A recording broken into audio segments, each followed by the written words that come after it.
Hi everyone, today we're going to talk about IBS, irritable bowel syndrome, because so many of you mentioned it and so many of you suffer from it. And I don't have my usual background because I'm not at my office, I am at a convention in California, but I thought this was really important and so I wanted to make sure we talk about it.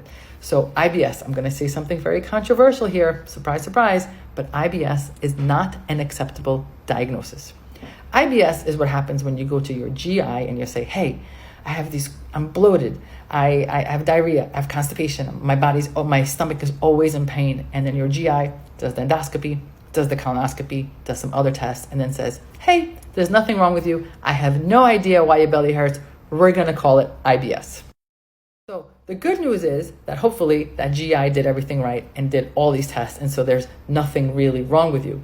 But the bad news is that you're left with all these symptoms and a name for it, but absolutely no solution. So what am I going to do with this IBS?